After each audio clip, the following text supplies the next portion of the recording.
l'église ne me dira plus rien, je n'y viens pas. Quand je viens vraiment avec tout mon cœur.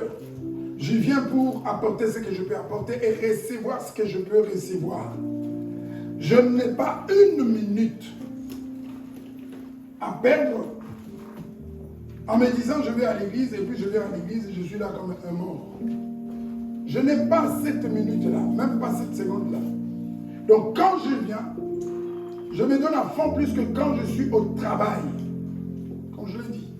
Oui, moi à l'église, je me donne à fond. Plus que quand je suis au travail, parce que je sais que le salaire que je vais avoir, la récompense que je vais avoir de la part de Dieu, n'a pas de pareil dans le monde. Qu'aucun patron ne me payera de cette façon-là.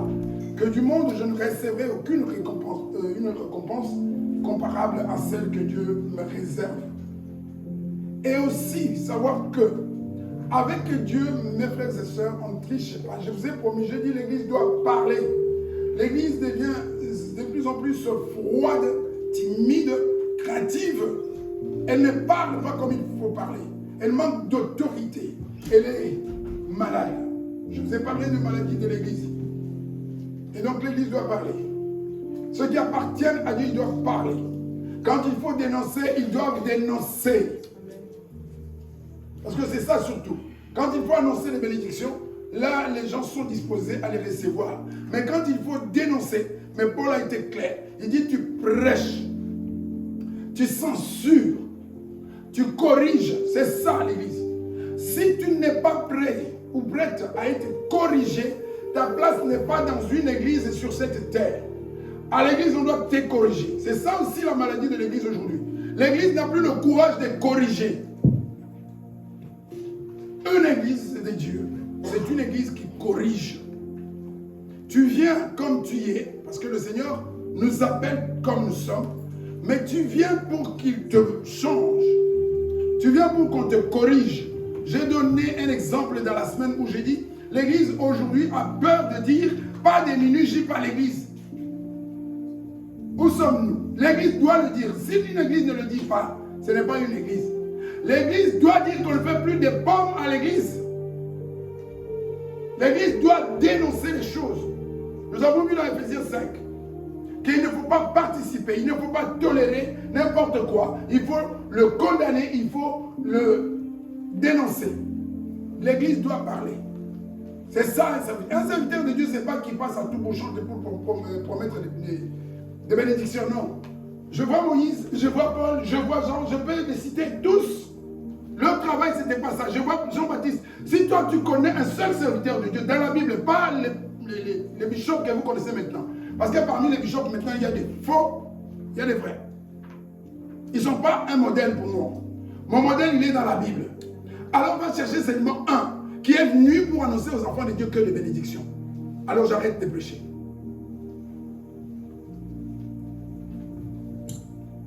L'église doit ouvrir les yeux. Ma soeur, mon frère, quand tu quittes ta maison, tu viens à l'église, ne pense qu'on vient te cajoler, on va te mettre de l'huile, on va te flatter, on va chercher à te faire plaisir. Non, une église ne cherche pas à faire plaisir. Sinon, tu restes chez toi. Je vous ai dit jusqu'en décembre, l'église, vous allez voir que l'église a changé. Quand on prend un civil, on l'incorpore dans l'armée, on en fait, après la formation, un soldat d'élite. On ne prend pas un civil, quelqu'un qui buvait, qui fumait, qui était partout tout le temps. On le prend 6 mois, 2 ans, 3 ans après. Et il est toujours la même personne. Non. Est-ce que nous sommes d'accord? On prend un civil qui n'avait pas la forme. On le prend. On l'amène dans un centre de formation.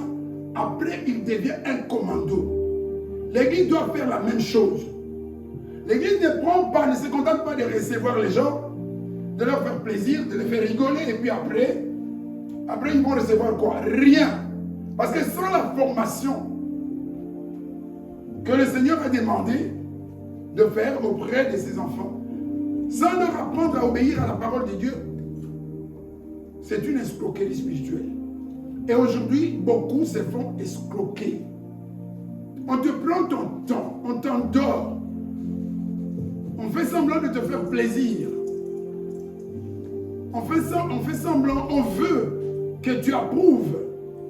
Et tu approuves, et à la fin, sache que tu n'auras rien. Parce que ce n'est pas un pasteur sur cette terre qui va te récompenser.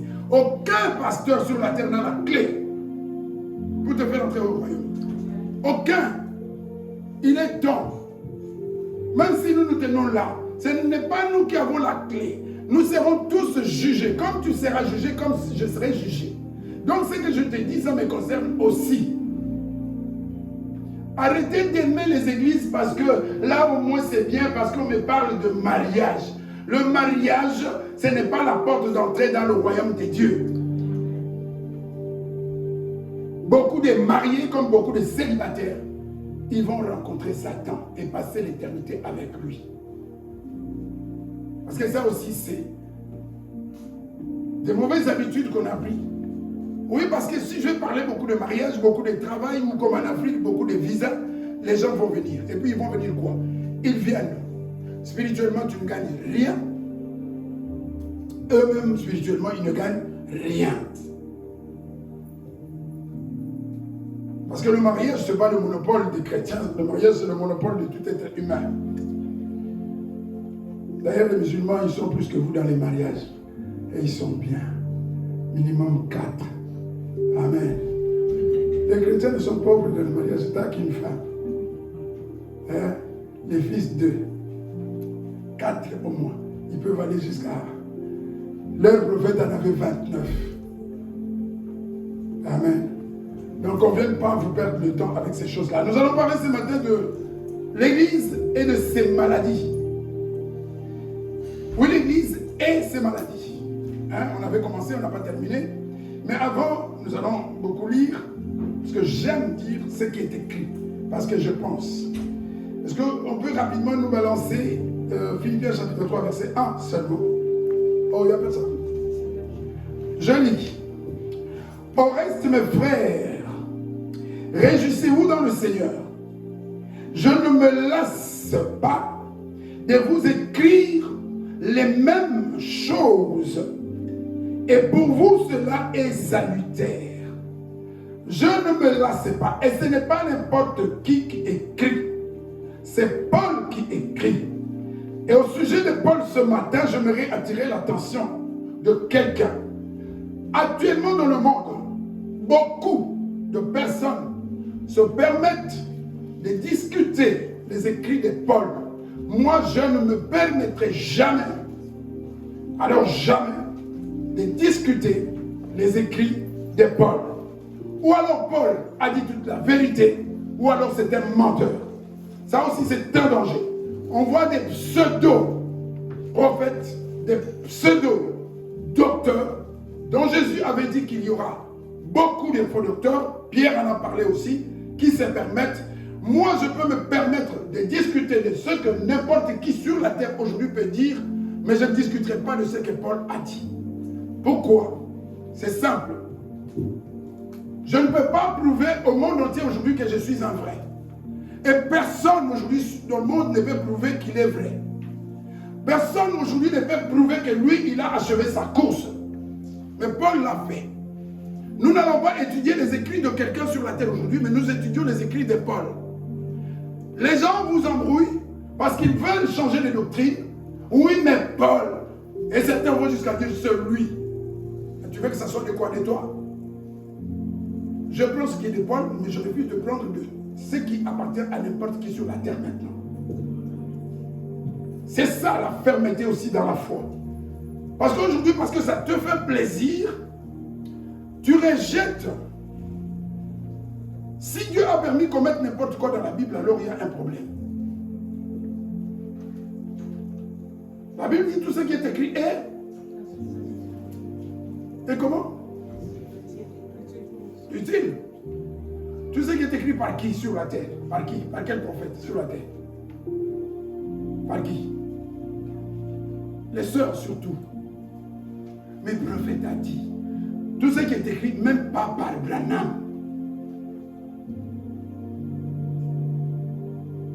Il n'y a pas des écrits de Branham dans la Bible. Je ne sais pas dans ta Bible. Il y a des écrits de Paul dans la Bible. C'est un cachet. C'est une certification que c'est un serviteur de Dieu. Tout tout celui qui se considère comme chrétien doit dire Amen quand Paul parle.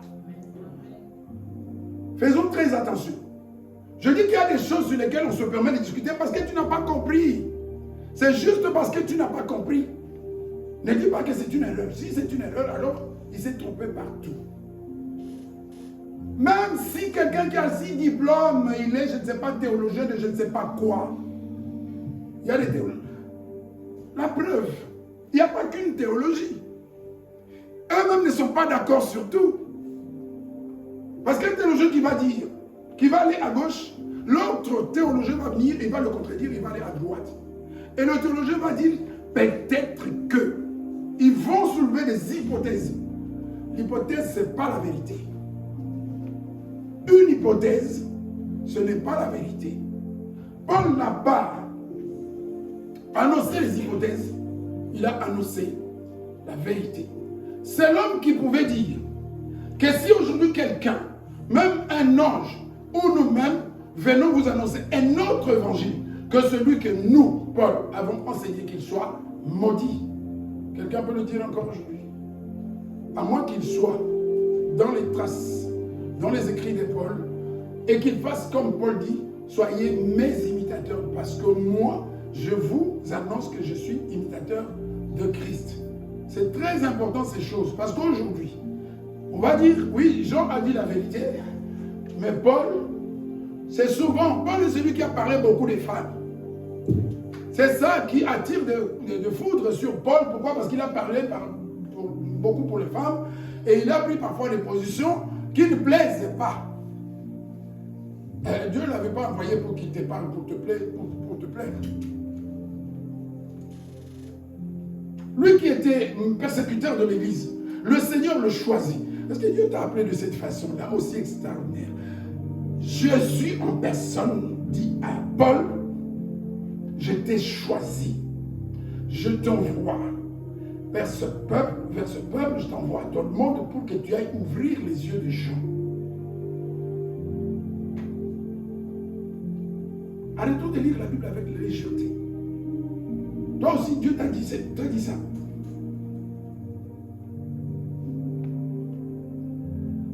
Ce que Paul a fait, il a fait mieux, il a fait plus que... C'est pas moi qui le dis. Il a fait plus que les 12 qui étaient avec le Seigneur. Celui qui dit, j'ai travaillé plus que tous. Parce qu'aujourd'hui, l'ennemi aussi, c'est quoi? Il amène les gens dans des angles un peu fermés, où ils ne comprennent rien. Moi, si je ne comprends rien, je reste dans ma position. Je m'abstiens de faire la chose, de peur que je sois à côté.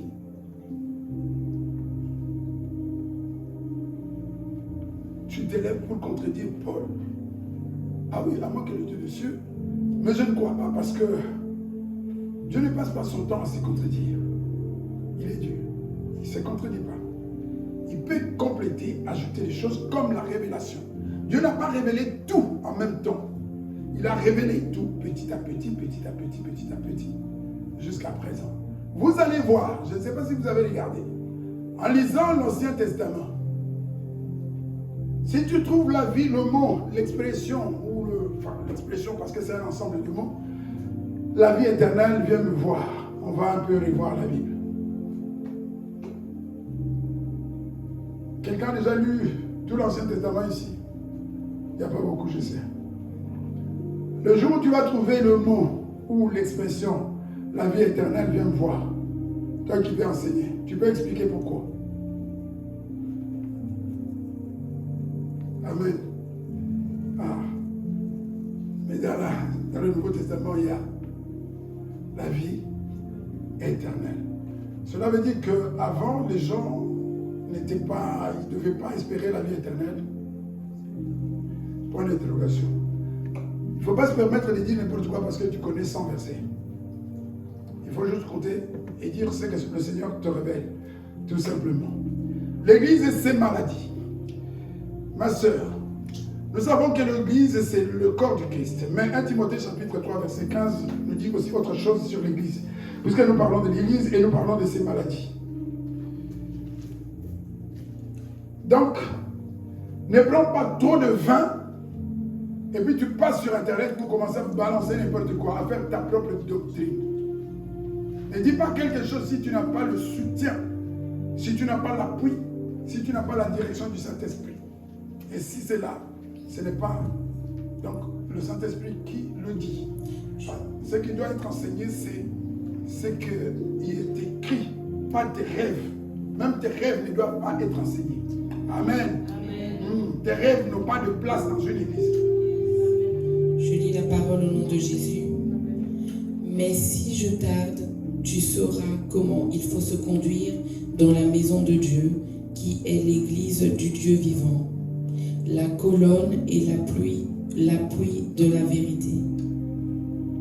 S'il me prend beaucoup de temps et que je n'arrive pas auprès de toi, Timothée, je t'ai écrit une lettre afin que tu saches comment tu dois te comporter dans la maison de Dieu. Est-ce que quelqu'un comprend quelque chose rien que comment tu dois te comporter dans la maison de Dieu? Vous comprenez? Merci ma soeur, au moins toi tu as compris.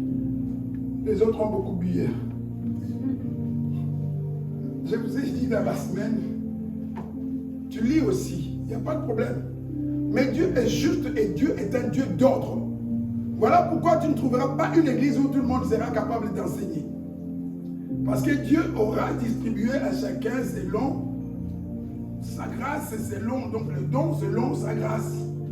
Donc toi, tu dois être attentif pour savoir qu'est-ce que Dieu m'a appelé à faire.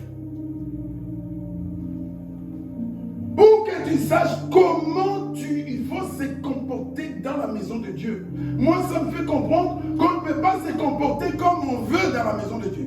Et si Paul donne des indications dans la maison de Dieu, il y a une façon de se comporter. Pas n'importe comment. Et c'est dans tous les domaines. On ne vient pas parler comme un fou dans la maison de Dieu. On ne vient pas marcher comme un malade dans la maison de Dieu. On ne vient pas s'habiller comme quelqu'un qui va au carnaval dans la maison de Dieu. Amen. Amen. Ah, s'il y a mes amis ici, vous au moins soutenez-moi. Ceux qui ne veulent pas, tant pis, la vérité est annoncée. Amen. Amen. Dans la maison de Dieu, on ne va pas comme on va au carnaval. Comment il faut se comporter, comment il faut se tenir, comment il faut parler, comment il faut être. C'est ça la maison de Dieu, c'est ça l'église. On ne vient pas à l'église comme si tu allais dans la maison dans la maison des passes. Non. Non. Et je le dis avec force. Et surtout pas dans le messager de paix.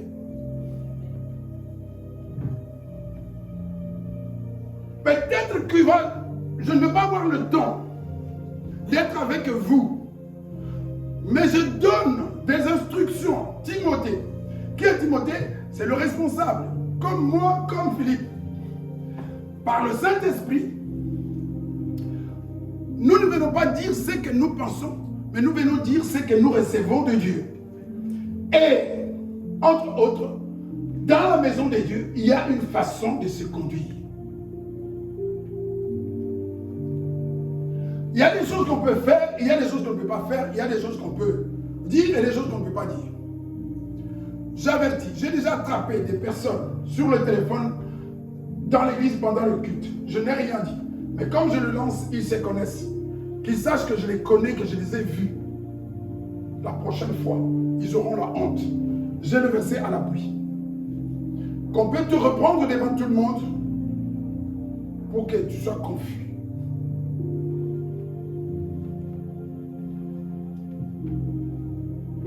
Et cette maison de Dieu, où il n'est pas permis de se comporter n'importe comment, c'est l'église du Dieu vivant, pas un Dieu mort. Il pouvait dire l'église des dieux, mais il précise vivant. Ça vous dit quelque chose? Nous, notre Dieu n'est pas mort. Et parce qu'il n'est pas mort, tout ce que tu fais, tout ce que tu penses, c'est enregistré. Il le voit. Il te connaît. Il sonde les pensées de ton cœur. Notre Dieu est vivant.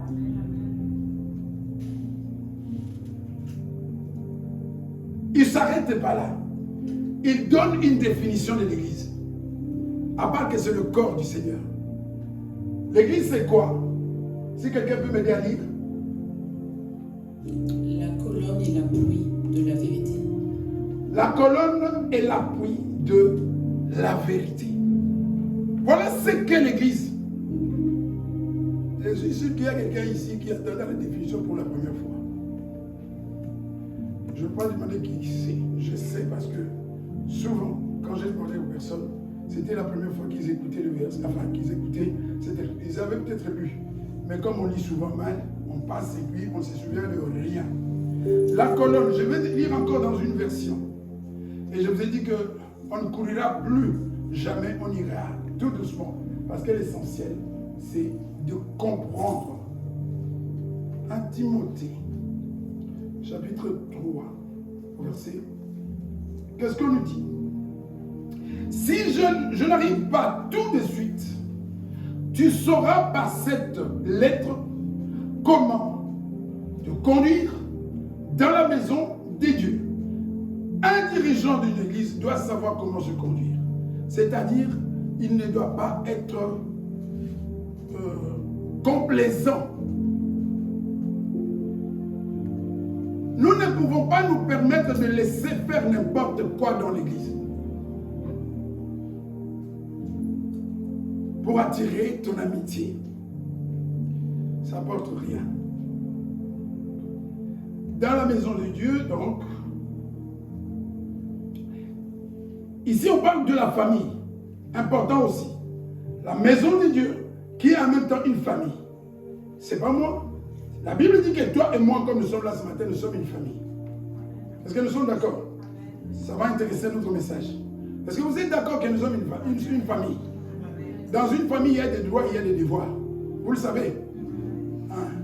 Aujourd'hui, la maladie de l'Église, nous revenons sur la maladie le manque d'amour. Pourquoi? Parce que j'en avais déjà parlé, on devait passer à la troisième maladie. Mais c'est tellement important que j'ai décidé d'y revenir. Une famille, et il précise, cette famille, c'est l'Église du Dieu vivant, qui soutient et protège la vérité. L'Église doit soutenir et protéger quoi? La vérité. Pas soutenir et protéger les individus. Quand il y aura conflit entre toi et la vérité, l'Église doit soutenir la vérité. Une des maladies de l'Église aujourd'hui, c'est quoi? Le fanatisme, le clientélisme, je ne sais pas comment qualifier cela. Une personne se comporte mal dans une église. Et s'il y a quelqu'un qui est courageux, un dirigeant qui s'élève pour dénoncer cela, pour blâmer, il se forme des castes, des gens qui vont montrer que moi je suis avec lui. Moi je suis avec lui, je le soutiens parce que vous êtes les oiseaux de même plumage.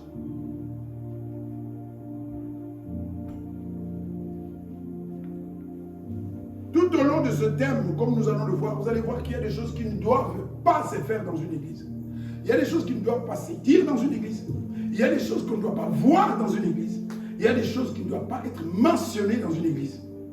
Et quand une personne se permet de le faire, et qu'on se lève pour condamner ou pour punir, parce que la Bible l'autorise, un groupe de gens vont se lever pour prendre part pour cette personne.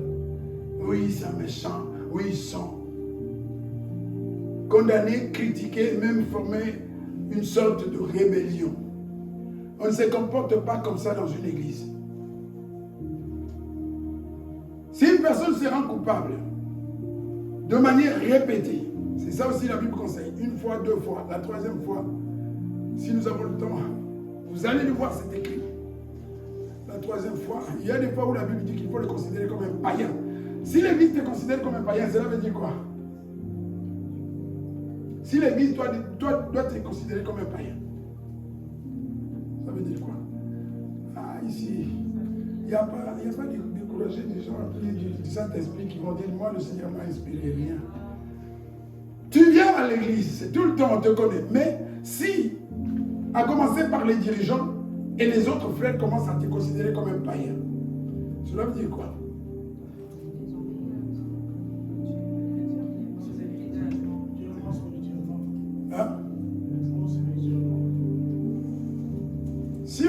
moi, j'ai dit que toi, la façon de te regarder, ma façon de t'approcher, la proximité que je pouvais avoir avec toi, je la suspends. Les gens vont dire quoi? Aime ton prochain comme toi-même. C'est ce qui est dit là, je vais vous montrer le contraire. C'est là que je dis, les gens discutent des choses qu'ils ne comprennent pas. Tu veux opposer la Bible à la Bible? Non. Je peux t'aimer, je peux te punir, je peux aussi m'éloigner de toi. C'est la Bible qui le dit. Tu vas voler le téléphone des gens ici à 2-3 reprises parce que je t'aime. Donc on va dire, oui, vole, je t'aime quand même. J'ai plus d'amour que Jésus. Voleur. Ah oui, parce que souvent les gens ne comprennent pas. N'ayez pas cette habitude de prendre un verset pour l'opposer à un autre verset. C'est dangereux. Tu aimes ce verset-là parce que peut-être que tu trouves ton avantage. Mais c'est peut-être l'autre dont tu as besoin pour te corriger.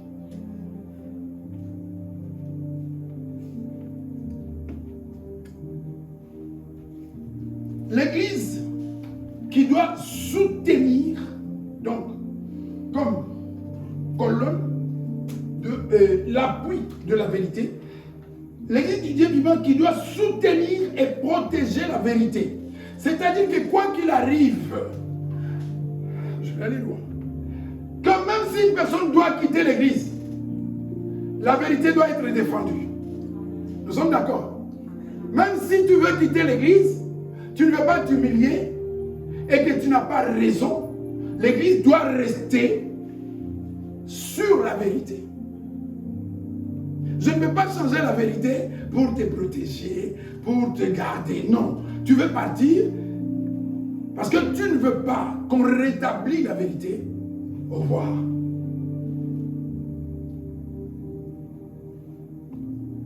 C'est ça l'Église. On va commencer à beaucoup parler de l'Église parce qu'on prend l'Église comme c'est juste une maison où on vient, on peut faire ce qu'on veut. Non! À commencer par ta garde-robe que tu dois examiner avant de l'ouvrir et de venir à l'Église.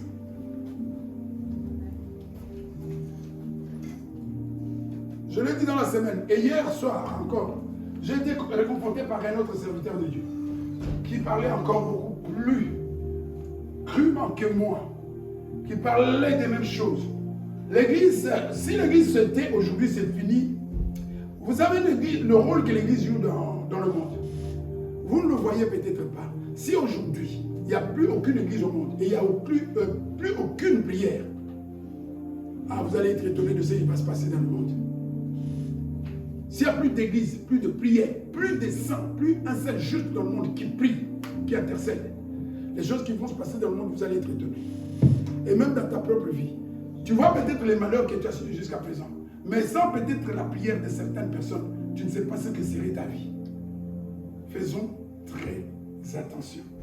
L'Église a un grand rôle dans le monde. Ça, c'était une parenthèse. Nous revenons aux maladies de l'Église. C'était quoi la première maladie dont nous avions parlé? Je sais pourquoi je suis revenu. Parce que je sais que c'est comme si on en avait, beaucoup ont déjà oublié. Nous avons parlé de, la première maladie, c'est long. La Bible, mais la première maladie que nous avons évoquée. Merci beaucoup ma soeur. Nous avons dit que l'Église aujourd'hui est devenue paresseuse, et je passe rapidement. Il faut qu'on commence une troisième maladie aujourd'hui. La paresse, pourquoi? Dans Proverbe chapitre 6, verset 11, on saute les autres, puisque c'est un résumé. Proverbe 6, 11, 10, 11, les autres on laisse. Qu'est-ce que nous avions vu? Et je vais revenir, parce qu'il faut qu'on le sache. Un peu de sommeil, un peu d'assoupissement, un peu croiser les mains pour dormir. C'est ça la paresse. Donc on donne la définition de la paresse. Et la pauvreté te surprendra comme un rôdeur, et la disette comme un homme en armes. Comme l'Église aujourd'hui, sommeil sans prière, sans jeûne, sans réunion de prière, rien. Et l'Église se retrouve dans la pauvreté spirituelle. Une heure de prière aujourd'hui, c'est tout un problème.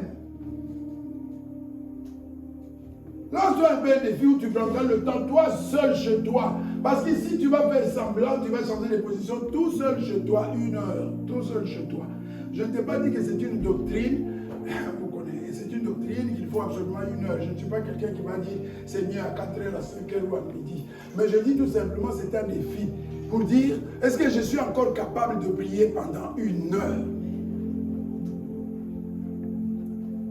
Si toi tu n'es pas capable de prier pendant 1 heure, si ma soeur à côté n'est pas capable de prier pendant 1 heure, si la soeur n'est plus capable de prier pendant 1 heure, si moi je ne suis plus capable de prier pendant 1 heure, dans quel état va se retrouver l'église? Malade? À cause de qui? Du bâtiment? Toi et moi.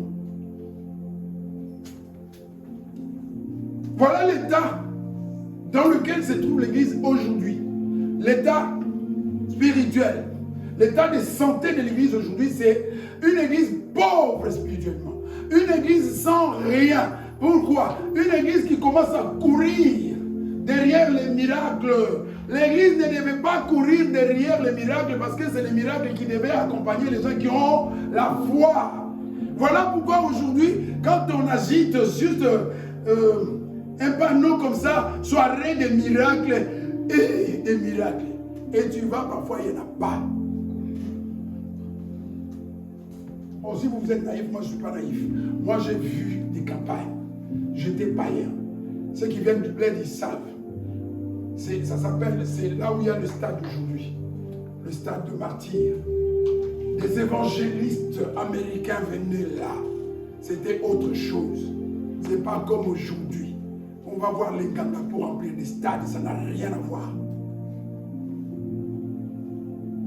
On était enfants et c'est resté dans nos têtes, bien qu'on était païens. C'était autre chose parce qu'on entendait des vieilles personnes qui revenaient nous raconter ce qui s'était passé dans ces campagnes-là.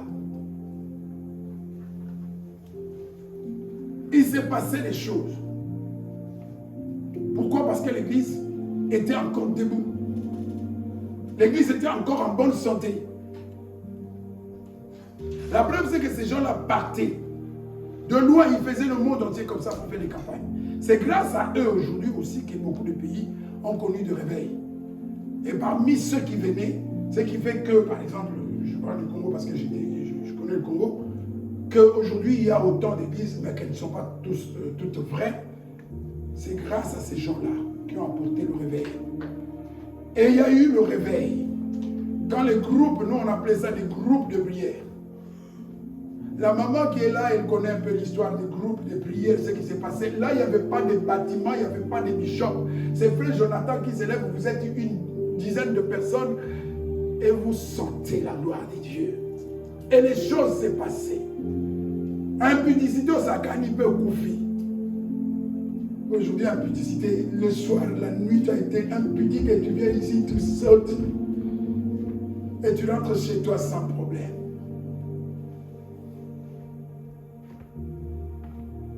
L'Église est malade.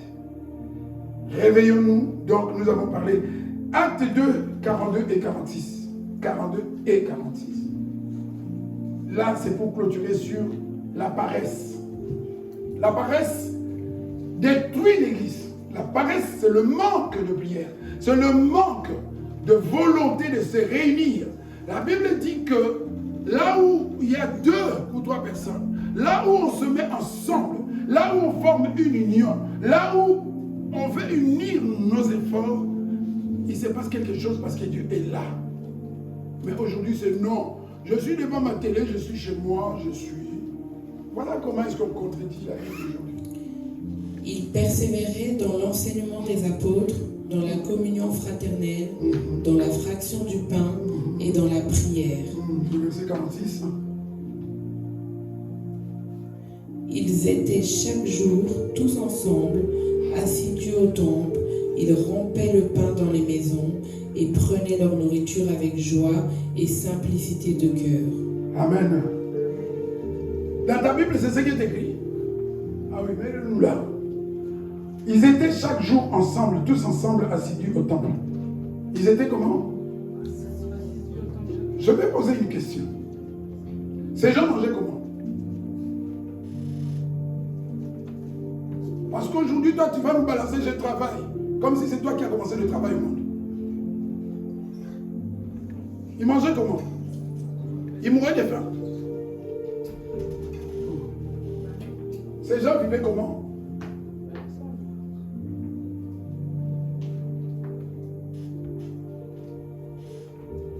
Qui a raison, toi ou Dieu? Chaque jour, tous ensemble, assidus au temple, ils n'étaient pas paresseux. Et ils rompaient le pain dans les maisons. Ça, c'est dans la partie suivante. La partie là. Il y a des gens aujourd'hui dans l'église avec lesquels on ne peut plus rompre le pain. Quelle est ta raison? Quelle est ta raison? Tu ne vois jamais personne, tu ne visites jamais personne, tu n'as contact avec personne, juste avec la personne que toi tu aimes bien, ça s'arrête là. Tu n'es pas membre de l'église. Détrompe-toi. Parce que quand le Saint-Esprit vient en toi, il enlève tes pensées, tes sentiments, tes aspirations, il te change. S'il y avait des solitaires dans le monde, moi je pouvais oublier tout le monde, ignorer tout le monde pendant un mois, y compris dans ma propre maison. Et je parle parfois des choses dont je suis témoin. J'avais un mauvais caractère. Tu viens, je t'envoie. Ami ou qui, je ne sais pas quoi, pas de blague, loin de moi. Je t'oublie. Ce n'est plus possible avec le Saint-Esprit. Je le répète encore ce matin. Maintenant, quoi qu'il arrive, nous sommes obligés de nous entendre. Nous sommes obligés de nous réconcilier. Nous sommes obligés de nous humilier, de nous demander pardon. Mais avant, c'était « je n'ai pas besoin de toi ». Vous savez l'expression que j'avais? Si c'est sur ton visage que je vais marcher, alors lui fasse ton visage. Ah. Si, sans ton visage, je ne peux plus me promener, fais-le. Ça, c'est la chair, la mort. Vous, on vous demande ici de témoigner, vous ne témoignez jamais. Si vous ne témoignez jamais, c'est qu'il ne s'est rien passé dans vos vies. Ah, il faut témoigner. C'était comment? Nous témoignons ici tout le temps, vous êtes là, vous regardez, mais vous témoignez, mais tu étais comment? Et tu es devenu comment? Tu as peur parce que ce que tu vas dire il y a 10 ans, c'est ce que tu es encore aujourd'hui. Compliqué.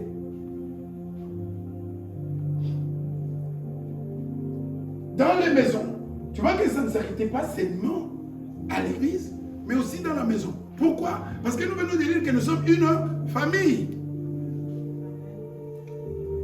Une famille, ce n'est pas seulement famille. Une famille, c'est des personnes qui passent du temps ensemble, qui vivent des choses ensemble, même des choses difficiles.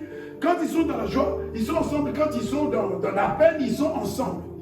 Quand ça va, ils sont ensemble. Ils partagent les peines, ils partagent aussi les joies. C'est ça l'église. En tout cas, nous, notre église, c'est ça. Ce n'est pas une église où tu viens dire, moi, vos histoires là, si c'est nos histoires là, donc toi, tu es contre nous.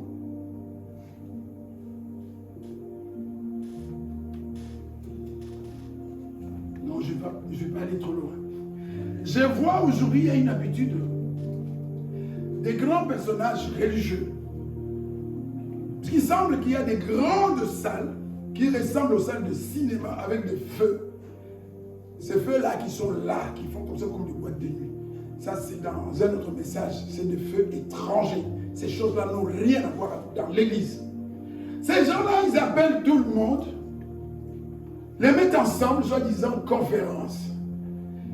Et ce matin, très tôt, quand je me suis levé, pendant que j'étais en train de méditer, le Seigneur me souffle quelque chose. Dans ton église, tu t'entends avec personne. Mes frères et sœurs, rien, aucune conférence ne va remplacer ton église locale. Dans ton église, tu ne fais rien. Tu aimes personne. Tu détestes tout le monde. Tu ne parles avec personne. Quand quelqu'un souffre, tu n'es pas là. Quand quelqu'un est dans la joie, tu n'es pas là. Dis-moi, quelle conférence va changer ta situation? Imagine que nous sommes une centaine de personnes comme ça en conférence. Dieu est là. Une bande d'hypocrites qui ne sont rien dans leur église. C'est ton église locale qui va d'abord te qualifier. Savoir qui tu es. J'ai eu le témoignage de cette jeune dame. Je ne connais pas son église, mais son témoignage est arrivé jusqu'à moi. Et jusqu'à présent, elle fait honneur à son témoignage. Son pasteur a pris la peine de passer par une personne qui est aussi serviteur de Dieu. Et cette personne a pris le leçon de dire, veillez sur elle parce que c'est un bon élément. C'est le témoignage que j'ai eu.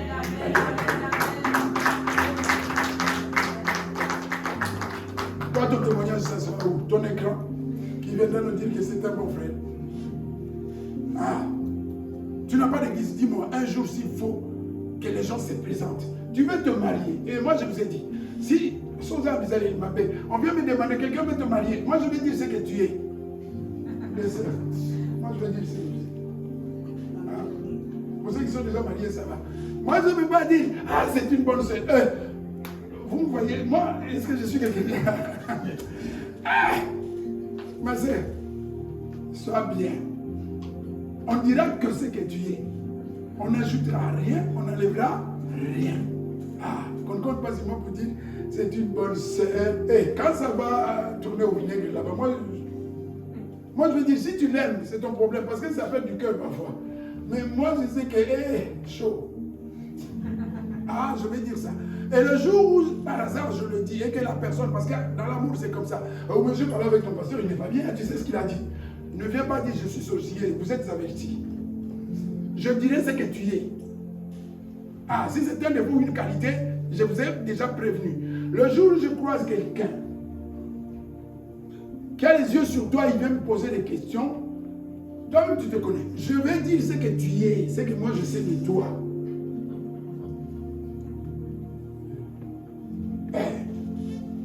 Si tu es douce, je vais dire qu'elle est. Si tu es pili-pili, je vais dire tu es. Les sœurs qui ne sont pas encore mariées. Ah, ça sera comme ça. Amen. Ah, après, tu peux aller raconter partout. Les frères, c'est la même chose. Ne rigolez pas, les frères. Bokantini, bien à côté. Les frères, si tu es Kokoto, Maboko Makasi, il y a des hommes et Akabakate. Donc, les hommes comme ça, des hommes comme ça. Son argent, c'est son argent. Ton argent, c'est ton argent. Et moi, je suis quoi? Ta petite soeur chez toi à la maison.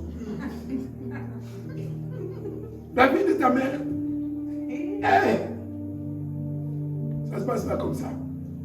S'il y a un endroit où je peux dire que tu ne te laisses pas faire, viens avec ton argent là, on va le bouffer ensemble. C'est notre argent. C'est quoi cette histoire? Le frère, le jour où on apprend ça, on va appeler tous les frères de l'église où t'enfermes ici. Amen. Frère, tu as dit que tu l'aimes. Montre, l'amour c'est pas des paroles, l'amour c'est chérie. Ça c'est pour toi. Frère, ça fait du bien comme ça.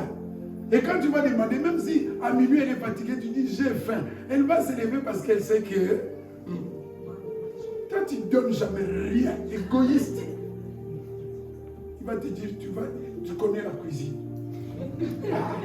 Elle a raison. Amen. Nous avons tous des devoirs et des droits. Ils rompaient le pain dans les maisons et prenaient leur nourriture avec joie et simplicité des cœurs. Ça a changé pourquoi? Ça a changé pourquoi? C'est des cas devenus maintenant rares pour certaines personnes. Pourquoi? Qu'est-ce qui a changé? Dieu. Si ce n'est plus comme ça, c'est nous qui avons changé cela. Et donc c'est nous qui rendons l'église malade. Ça ne doit pas changer. Entre frères et sœurs, il n'y a pas de grands, il n'y a pas de petits, il n'y a pas de vieux, il n'y a pas de jeunes. C'est comme ça que je reviens encore au bowling. C'est comme ça que quand on va jouer au bowling, on va jouer au bowling et des vieux. C'est pas de l'orgueil, mais je les ai gagnés les 2 fois comme là. Amen. Parce que avant je voyais, je dis, tu me regardais, Dieu, toi tu veux faire quelque chose. Je découpe. y en a qui ne veulent plus aller parce que je vais à la regarder. On va trouver autre chose. Amen. C'est de bons moments. Je vais dire tout simplement à tous ceux qui ne sont jamais venus, je vous pose la question, vous n'êtes jamais venus, pourquoi? C'est ça. Si quelqu'un va me détester, c'est parce que ça. Polo. Vous n'êtes pas venus parce que vous ne supportez pas notre présence. Une fois, oui. 2 fois, oui. 2 fois. Ça commence à se poser des questions. Tu es avec nous, tu n'es pas avec nous. Et ça ne renforce pas l'église. Ça affaiblit l'église. Ça crée des divisions dans l'église. Parce qu'au bout de 3-4 fois, si on ne te voit pas, tu vas me faire murmurer. Moi, je vais murmurer. Je ne vais pas, moi, je n'accuse pas les autres. Moi, je vais commencer à me poser des questions. Quelle est sa vraie position? Ah oui. À chaque fois que nous avons besoin de toi, que tu n'es pas là, moi, je vais me poser la question sur toi. Alors, si je change aussi de position sur toi, parce que toi, tu n'aimes pas les hommes. Quand mon bonjour va être aussi, je passe. Ne te plains pas. Ce qu'on s'aime, c'est ce que... Pour moi, c'est clair.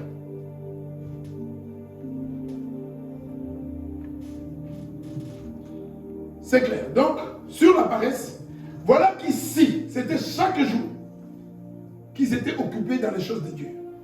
C'est chaque jour qu'ils essayaient de maintenir le lien, d'être ensemble. L'église aujourd'hui, ce n'est pas ça. Il y en a qui détestaient tellement les gens qu'ils sont. Je connais des chrétiens qui n'ont pas d'église. Est-ce que c'est possible? Ils ne sont pas isolés sur une île. Ils ne sont pas handicapés. Et même handicapés. Une bonne église, elle va envoyer les gens venir te chercher. Mais ils sont seuls. Est-ce qu'on peut dire que ce sont des chrétiens véritables? La raison pour laquelle ils sont à la maison, ils suivent une ou une trentaine de personnes de loin. Vous savez pourquoi?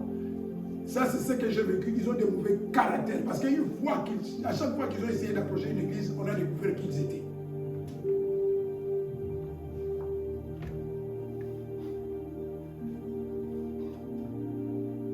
Leur nourriture avec joie. Ça, c'était la paresse. Oui, c'était la paresse. Une église sans amour. C'était la deuxième maladie. Et par conséquent, là où il n'y a pas l'amour, qu'est-ce qui règne? La haine et la division. Nous sommes d'accord? J'en profite. Mais cela ne veut pas dire que nous n'avons pas de problème. J'en profite pour... Vous savez, j'ai demandé à maman Chantal quand elle va venir qu'elle puisse parler elle-même. Et quand elle me parle, elle me donne envie de pleurer, sincèrement. Elle-même, à chaque fois qu'elle parle, c'était encore, je crois, hier. Hein? On a encore parlé avec elle hier. À chaque fois que je l'ai au téléphone, elle me donne envie de pleurer parce qu'elle-même commence à pleurer. Et c'est-à-dire, voilà, elle témoigne de ce que vous avez fait. Je n'ai pas les mots, sincèrement. Si elle aura le courage de le dire, elle vous le dira. Mais elle a transmis avant de partir, et encore hier, j'étais encore avec elle au téléphone, ça me les passe. Et ça me fait... C'est les circonstances où moi je peux pleurer. Moi, la douleur ne me fait pas pleurer. Je veux dire, même quand on était enfant. Vous savez, nous, comment on nous frappait? Tu enlèves la chemise, tu restes sans rien. Et c'est des chicottes de caoutchouc, hein, des pneus de... Ah ouais. Ou alors on te tape vraiment dans les... Le professeur, il disait, mais il est comment lui? Je dis comment? Moi, la douleur ne me fait pas pleurer. Mais des choses comme ça, ce genre de témoignage, ça peut m'arracher des larmes. Donc, elle vous remercie vraiment de tout son cœur. Elle dit qu'elle a beaucoup appris, beaucoup plus que parfois même des prédications. Ce qu'elle a vécu. Il faut des moments comme ça. C'est ça qu'on aime. Et c'est ça l'église. L'église, c'est pas soi-disant ton frère ou ta soeur souffre. Quand tu es là, tu t'amuses. Est-ce que ça peut être comme ça tout le temps? Est-ce que nous pouvons être comme ça tout le temps? Les gens travaillaient, ils étaient fatigués, mais ils étaient là. Et même, à part le peu que l'Église pouvait donner, parce que vous savez que à ceux qui donnent, Mais les gens eux-mêmes aussi ont pris l'initiative et donné l'argent vers nous. L'Église a donné ce qu'il pouvait donner. Mais des gens ont pris l'initiative. Et là, ça demandait l'argent. Ils avaient déjà dépensé 4 000 avant l'opération. La personne décède 2-3 jours après avoir dépensé 4 000. Vous voyez que ça demandait l'argent. Ensuite, il fallait enterrer. La personne décédée a laissé les enfants. Et donc, tu te connais, tu as contribué. Elle dit, si son poids devait être de 10, il a été divisé par 2. Grâce à vous. Amen. Est-ce que vous pouvez applaudir pour vous?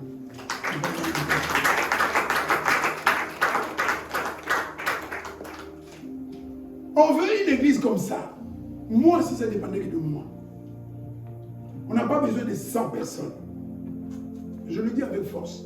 Si tu es du même avis que moi, on peut former avec ce qu'ils veulent ici, dans cette église. Même si un jour, si on est avec tous le même esprit, on peut même se permettre dans cette église de payer la dot pour une personne. Si ça ne dépendait que de moi. Frère, tu veux te marier, on te demande la dot, tu n'as pas l'argent. C'est l'église qui va payer la dot. Malheureusement, on n'a pas des millions. Ceux qui ont les millions, ils ne le font pas. Mais on peut le faire si on a l'amour de Dieu. C'est ça l'église telle que moi je vois. Moi, je ne vois pas l'église selon, oui, j'étais là, à gauche, à droite. Je vois l'église selon le Saint-Esprit. Parce que nous, comme nous allons lire, la Bible dit qu'ils avaient tout en commun. Le frère, il est coincé. Il ne peut pas. Bon, on exige. Bon, je les ai payés, il n'y a pas. Et toi, tu es plein d'argent, tu ne fais rien.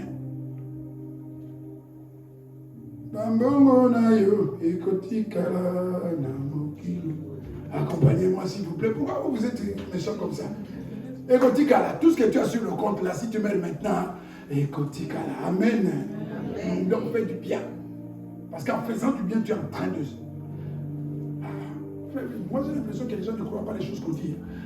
Attends. Ce que tu sèmes ici, pas spirituellement, oui, tu pries ou tu fais quoi, mais les bonnes œuvres seront récompensées. Les bonnes œuvres seront récompensées. Et le manque de bonnes œuvres signifie quoi? Non, tu ne seras même pas récompensé, tu n'es pas chrétien, tu n'as pas l'esprit de Dieu. Un arbre, ce n'est pas le fruit qu'on le reconnaît. Quand tu ne fais rien, tu ne donnes rien, tu ne t'intéresses pas aux autres. Comment être récompensé puisque de toute façon, tu ne verras même pas le ciel. Tu ne fais rien, récompenser quoi? Parce qu'un chrétien, être chrétien, c'est avoir l'amour en soi. Et avoir l'amour, c'est poser les actes. Ah, il n'y a pas d'autre philosophie. Ne va pas chercher les philosophies. L'amour, 1 Jean chapitre 3, verset 18. L'amour, c'est des actes. Toi, le manque d'actes, c'est un problème. Même l'église, il y a des chrétiens fantômes dans nos églises.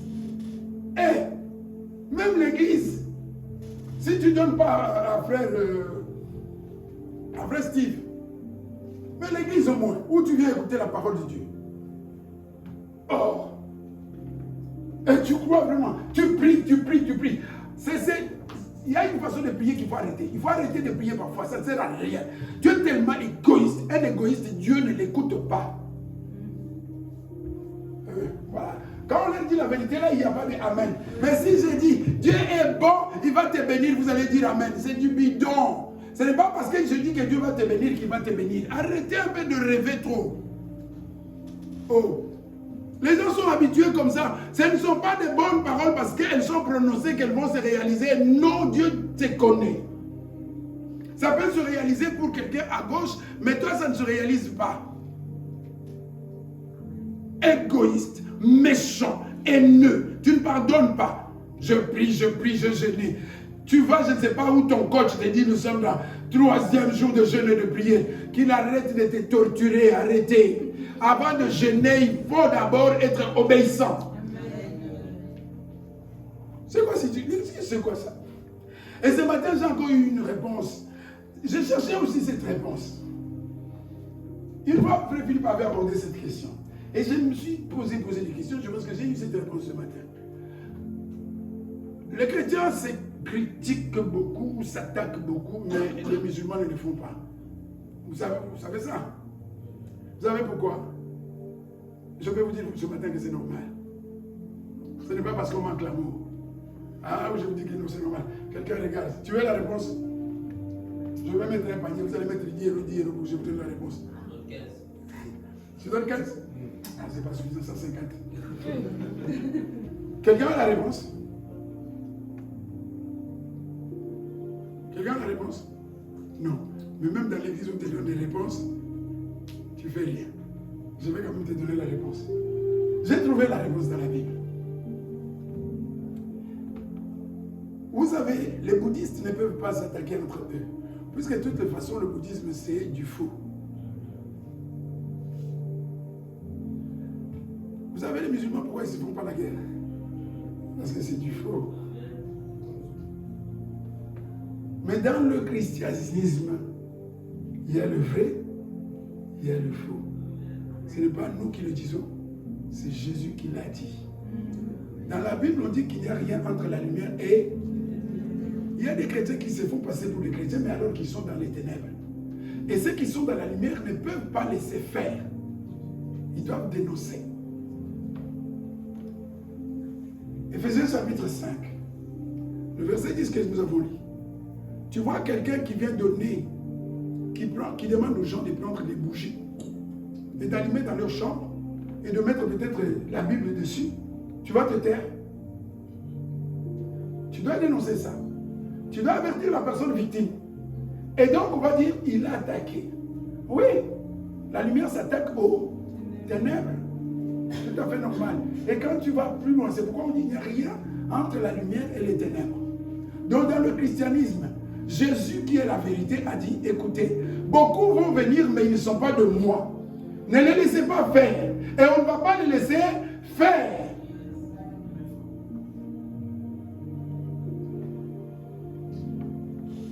C'est une responsabilité que le Seigneur nous a confiée. C'est ce que Paul dit.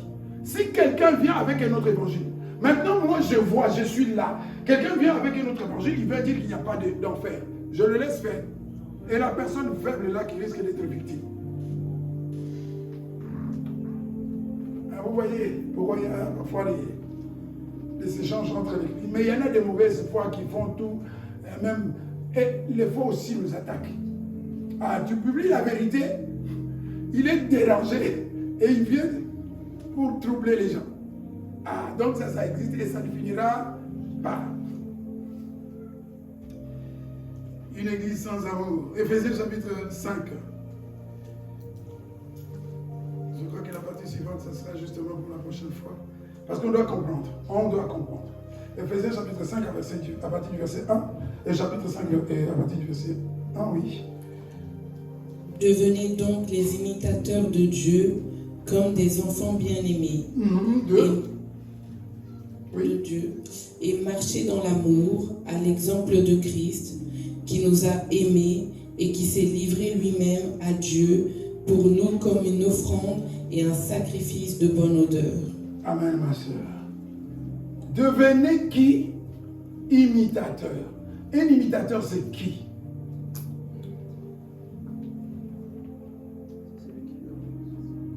En même temps, on vous donne aussi l'idée, quand tu vas aller étudier la Bible, quand tu lis la Bible, c'est comme ça, il faut toujours te poser des questions. Tu ne peux pas lire la Bible sans te poser des questions. C'est pas normal. Si tu lis la Bible sans te poser des questions, c'est pas normal. Les gens sont imitateurs des stars aujourd'hui. Tu portes la jupe là parce que tu as vu dans les magazines. La façon de te maquiller là, tu le fais parce que tu l'as vu. Tu as imité cette personne.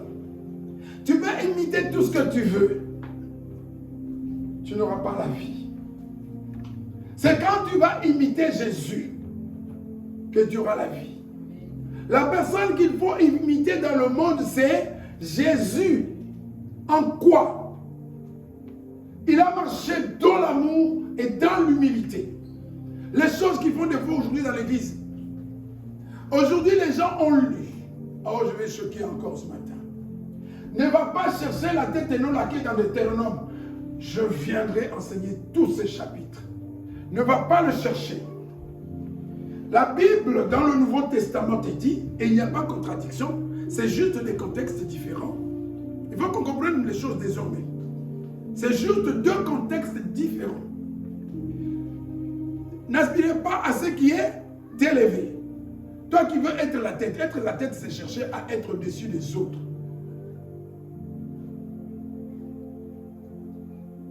Ça n'arrivera même pas. Parce que tu as écouté, ça n'arrivera pas. Je te promets, depuis que tu as commencé, ça n'arrivera pas. Avant que ça arrive, il faut déjà comprendre qu'est-ce que ça veut dire. Qu'est-ce que ce verset-là dit quand il disait, si vous lisez bien plus loin, on va dire, tu auras la supériorité sur toutes les nations de...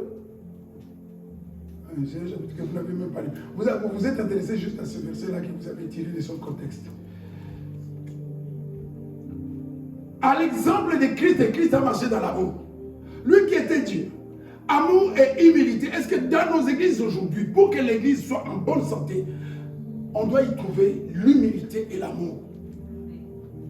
Parce que, et pas dans les bâtiments, il n'y aura pas d'humilité dans ces bâtiments-là. Non, toi et moi. Est-ce que nous avons assez d'amour? Est-ce que nous sommes capables de nous humilier pour que l'église soit bien? Pour que l'église soit l'enfant chéri de Christ? Pour que l'église soit écoutée? L'église sans amour et sans humilité, c'est une église qui perd son temps. Ce n'est même pas une église. De toute façon, ce n'est pas une église. Dans une église, il n'y a que le nom de Jésus. Parce que maintenant, les sorciers aussi, ils parlent aussi de Jésus. Sans amour, ce n'est pas le vrai Jésus. C'est le Jésus des fils du sacrificateur. Au nom de Jésus, viens un peu là. Là, tu connais Jésus. Mes frères et sœurs, sans amour, sans humilité, ce n'est pas une église. Et nos prières ne servent à rien. À rien, absolument. On se demande, mais pourquoi tic au tac? Vous savez, c'est la question qu'on m'avait posée déjà une fois. Mais pourquoi à l'époque? Parce qu'à l'époque, c'était des vrais chrétiens. Il y avait aussi des faux, mais c'était des vrais. Ces gens-là, il y a des gestes qu'aujourd'hui, si je commence à en parler ici, on va dire, regardez ce coup. Il y a des choses aujourd'hui que si on en parle, on va nous traiter d'escrocs. Ces gens-là étaient capables, sans qu'on leur demande, de vendre leur maison. Il y a des candidats ici. Tu veux que sa prière ait la même efficacité que ta prière. Il est temps qu'on arrête de mentir. Tu n'as pas la réponse jusqu'à présent parce que Dieu veut que tu changes. Quand tu vas te répondre, nous devons changer. Dieu t'a déjà écouté. Dieu veut bien agir. Mais il y a quelque chose qui le bloque. C'est toi. Dieu ne va pas donner comme ça des choses à tous les gens qui ont des mauvais cœurs, qui sont égoïstes, qui ne pensent qu'à eux. C'est pas possible. Qui détestent les autres. De quel Dieu on parle?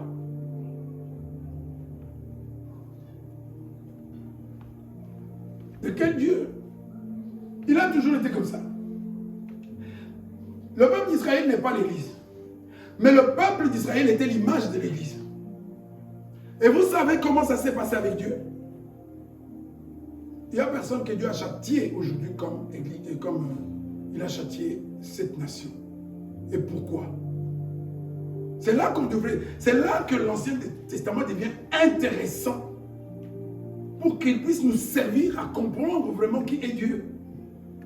Comment un Dieu d'amour pouvait permettre de tels châtiments, punitions. Lis un peu la Bible, tu vas voir combien de fois Dieu a puni son peuple. Et une punition, comme toi, tu ne la supporteras même pas. Tu serais déjà mort. Et jusqu'à la mort, pas une personne, pas seulement une famille, mais des milliers de personnes. C'est l'autre face de Dieu qui ne prend pas le coupable pour innocent. Ton péché sera pardonné quand tu vas te repentir. Et tant que tu n'es pas repenti, sache qu'un jour, la colère de Dieu s'abattra sur toi comme elle s'est abattue sur Israël. Parce qu'il viendra un moment, si tu ne te repens pas, où la grâce prendra fin. C'est ça que je vais vous expliquer. Arrête de mettre de bons discours, de beaux discours, de bonnes paroles. Non, accepter la vérité, c'est ce qui va te changer. Si tu as péché depuis 100 ans et que tu n'étais pas repenti, ton péché est toujours là. Et la repentance, Seigneur, pardonne-moi, Seigneur, pardonne-moi, c'est pas ça la repentance. C'est ça la repentance. Je vais encore revenir. Le mari de tu es là, que tu n'as pas abandonné, que tu es en train de chiner là, tant que tu ne vas pas le quitter, tu es toujours dans ton péché. Amen. Et le frère aussi, toi, la sœur là, si tu ne quittes pas la sœur, tu es toujours dans ton péché. Tu peux te coucher ici. Il y a des couchers qui sont parfois du cinéma. L'église, tu as vu ma camoufle. Parfois, c'est comme nous, c'est pas ça. Ou dedans. Ou dedans. Arrêtons du cinéma avec Dieu parce qu'il est celui qui a dit, avant que ta parole ne soit sur ta langue, tu connais déjà la fin. Des fois, je ne me pose pas trop de questions. Tu racontes des histoires, je dis, bon, raconte ce que tu veux, de toutes les façons, Dieu connaît la vérité. Si ça me rassure à tel point, tu peux penser tout ce que tu veux, mais la vérité, Dieu la connaît. Changeons. Nous rendons l'église malade. Pourquoi tu n'aimes pas les autres? Et tu veux qu'on t'aime? Tu veux qu'on t'aime, tu n'aimes pas les autres. Pourquoi tu n'aimes pas les autres? C'est compliqué. Tu as reçu par Jésus ou tu as reçu vraiment Jésus dans ton cœur? Attends. On parle de Jésus, Jésus, Jésus. Mais de quel Jésus? Partout où Jésus est passé, il a laissé des traces. Et s'il passe aussi dans ta vie, et on va être étonné. Et frère, et sœur, la personne, quand Jésus va passer, on va le voir, on va le sentir. Ne cherche pas à m'éprouver moi. Ça ne sert à rien. Moi, tu peux me corrompre peut-être. Je dis, sœur, non. Tout ce que je pense, si ça ne correspond pas à ce que Dieu pense ou à ce que Dieu voit, c'est inutile. Tu perds tes efforts pour rien. Tu peux venir même me corrompre. Tu me fais des cadeaux pour que je dise qu'il donne. Non, c'est faux. Si tu donnes au pasteur, pourquoi tu donnes au pasteur? Ailleurs, on va dire, venez donner au pasteur. Moi, je ne te dis pas que tu donnes seulement au pasteur. Écoute ton cœur sur le Saint-Esprit. Donne à tout le monde. Même les gens qui ne vont pas à l'église. Tu vois quelqu'un nécessité, donne-lui, donne. Un chrétien, il donne. Un chrétien qui ne donne pas, ce n'est pas un chrétien. Amen. Amen. Un chrétien qui ne donne pas, ce n'est pas un chrétien. Est-ce que nous sommes d'accord? Vous voulez qu'on creuse?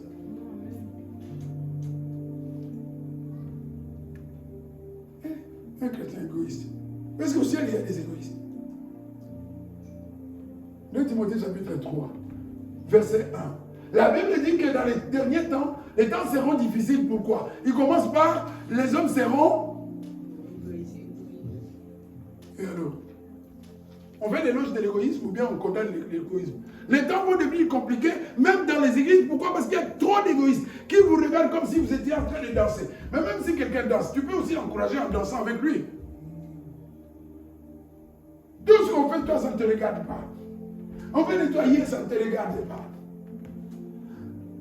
On vient à la prière, ça ne te regarde pas. Qu'est-ce qui te regarde de toi? Sans amour, tu nous rends malade avec l'église ensemble. Le verset 3, il dit quoi, ma soeur? Alors, c'est l'heure déjà.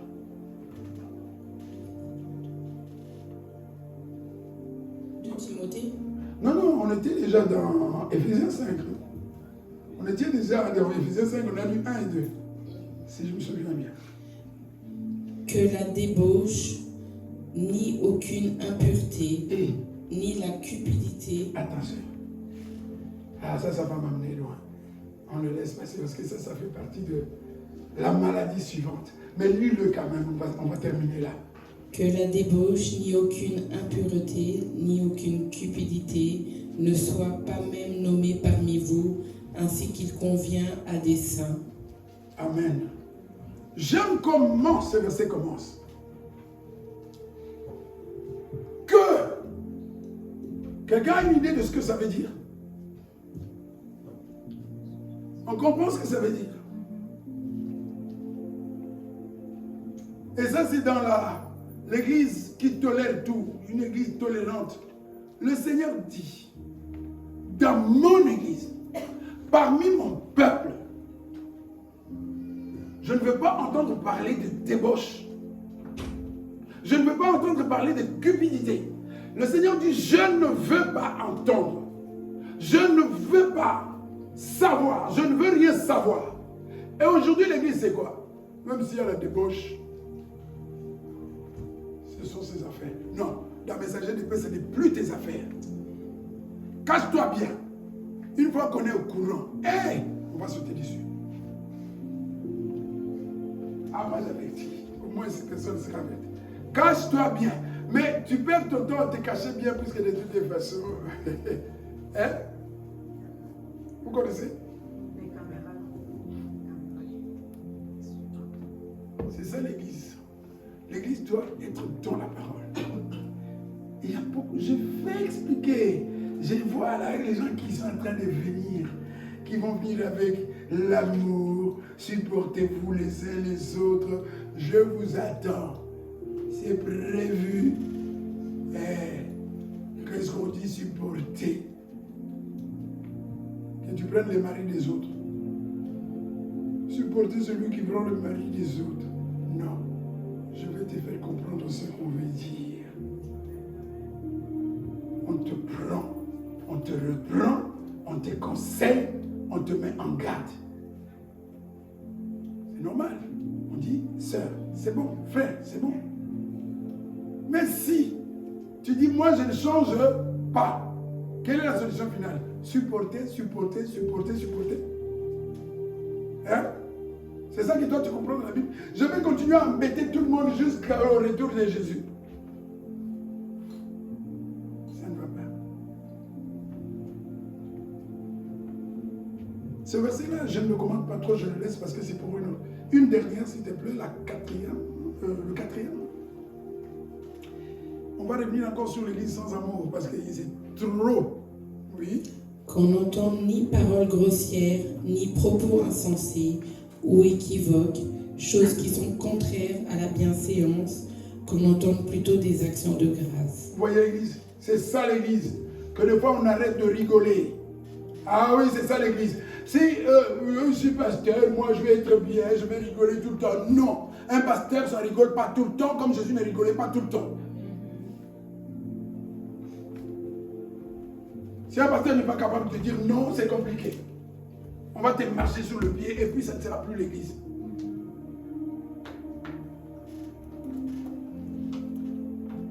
Il y en a tellement beaucoup, on continuera la prochaine fois. Puisque c'est déjà l'heure, c'est l'heure hein, aussi, hein, c'est ça l'autre. Je lis Matthieu chapitre 7, verset 12, comme conclusion. Là où il y a l'amour, qu'est-ce qu'on doit faire? 7, 12. Dans une église où il y a l'amour, dans la vie d'un chrétien qui a l'amour, qu'est-ce qui doit se faire? Qu'est-ce qu'on doit vivre? Et beaucoup d'autres choses par la suite. On continuera toujours sur l'église sans amour.